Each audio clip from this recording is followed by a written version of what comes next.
আর আপনার ছেলে কি করে? সারা রাত ফেসবুক আর হলো চ্যাটিং, নাকি চ্যাটিং না চাটিং করে এইটা করছে সারা রাত।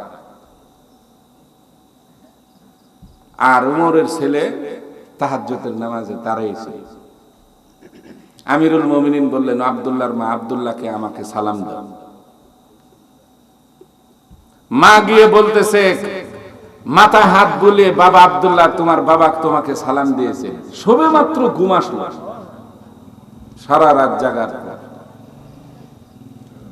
আপনার আমার ছেলে ডাক দিয়ে দেখে, তোমার বিবেক নাই?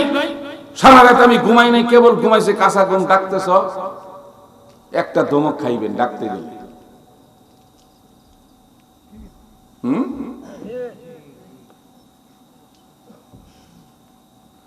আব্দুল্লাহ রাদিয়াল্লাহু তাআলা আন বাবার সামনে এসে সালাম দিয়ে কই, আব্বা হুজুর আদেশ করুন। আমিরুল মুমিনিন বললেন, বাবা আব্দুল্লাহ, বেটা আব্দুল্লাহ, 3 রাস্তার মাথায় একটা কুরের ঘর আছে, ঠিকানা দিলেন। ওই বাসায় একটা মেয়ে আছে, তার নাম হলো ফাতেমা, তাকে আমার পুত্রবধূ করে নিয়ে আসো। একটা গরিব, খেতে পারে না। ওমর রাদিয়াল্লাহু তাআলা আনহু অর্ধেক পৃথিবীর বাদশা, তার ছেলের দিয়ে প্রস্তাব। মাদ্রাসার একটা হুজুর, হাফেজ, একজন আলেম, মোটামুটি ধনী ব্যক্তির প্রস্তাব নিয়ে গেলে বলে, হুজুর আপনি সাহস তো কম না, আমার মেয়ে বিবাহ দিব এসপি, সচিব, নাহলে দারোগা, ওসি, সরকারি বড় বড় চাকরিজীবী। নিয়ত দেখছেন তো? আমিরুল মুমিনিন বিবাহ করালেন কি দেখে? ঈমান, তাকওয়া। আর আপনি ছেলে বিবাহ করাইছেন।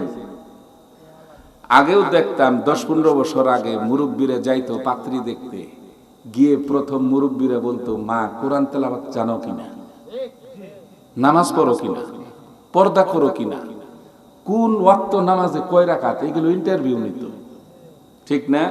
যদি দেখতো মেয়েটা খুব সুন্দর কিন্তু নামাজ পড়ে না, পর্দা করে না, মুরব্বীরা বলতো অসম্ভব, এই বেয়াদব মেয়ে বিবাহ করানো যাবে না, ঠিক? আর এখন অবশ্যই ধৈর্য ভালো, সবুর আছে ছেলেদের। যদি মেয়েটা একটু চেহারা সুন্দর হয়, সম্পর্ক কয়জনের সাথে এটা দেখার বিষয় নেই, বলে আমার কাছে আইসে ভালো থাকলে হয়, সবুর ভালো।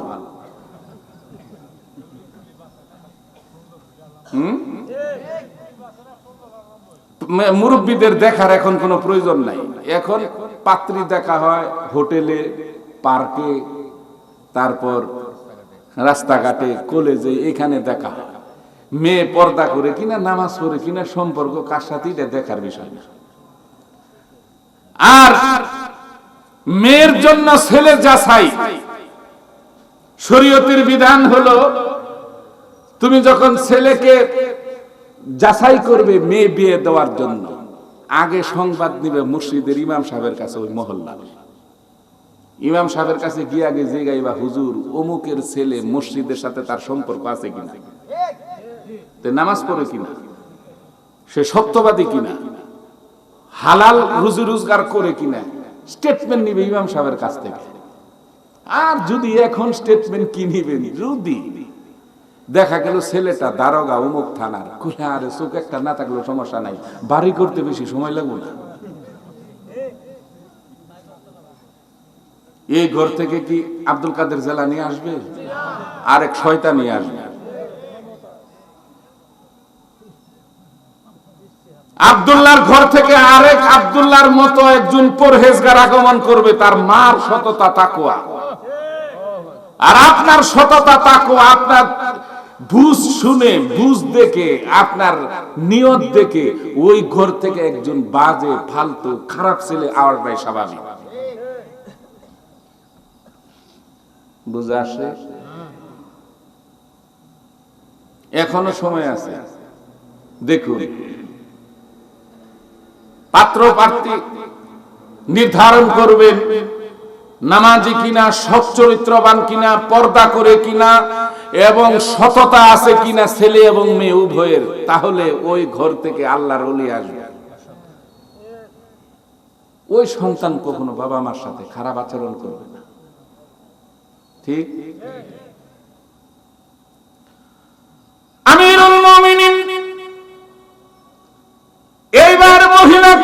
তিনি বললেন, ও মহিলা, সন্তান ভালো হওয়ার জন্য সর্বপ্রথম তার একটা ভালো বাবা এবং মায়ের প্রয়োজন। সে বাবা মাটা পরহেজগার হতে হবে, নামাজি হতে হবে, পর্দাশালী হতে হবে, তাকওয়াদারি হতে হবে। এটা হলো সর্বপ্রথম ফাউন্ডেশন বাবা মার। আর এই সন্তানটা পৃথিবীতে যখন আগমন করবে, আগমন করার সাথে সাথে সন্তানের ডান কানে আজানের বাক্যগুলো, বাম কানে একামতের বাক্যগুলো শোনায় দিবে। করছেন আপনি? করেন না? এইটা করেছেন। সন্তান যখন কান্নাকাটি করে, এই যে মোবাইলে ইন্টারনেটে ছবি, নাচ, গান, এটা সন্তানের সামনে দিয়েছেন, কানের ভিতরে দিয়েছেন, কান্না বন্ধ। ঠিক? কোরআন তেলাওয়াত দেন নাই, আজান দেন নাই।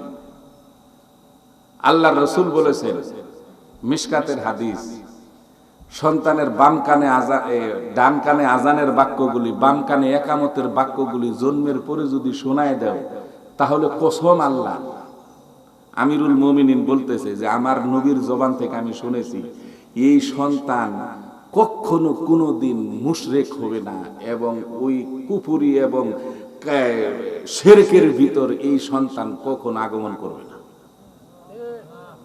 দেখেন আমাদের ত্রুটিগুলি কোথায় করেছে। আমিরুল মুমিনিন বললেন, এই সন্তানের বয়স যখন 7 দিন হবে, 7 দিন অতিবাহিত হবে, 7 দিনের 3টি কাজ তোমরা করবে। তিরমিজির হাদিস, আল্লাহর নবী বলেন, 7 দিনের দিন সন্তানের জন্য তোমাদের 3টি কাজ করা সুন্নত করা হলো। 3টি কাজ কি? 3টি কাজ হলো, যেমন সন্তান যদি শুক্রবারে জন্মগ্রহণ করে, আপনি আকিকা দিবেন বৃহস্পতিবার, জন্মের আগের দিন, মানে 7 দিনের দিন, এটা সুন্নাত।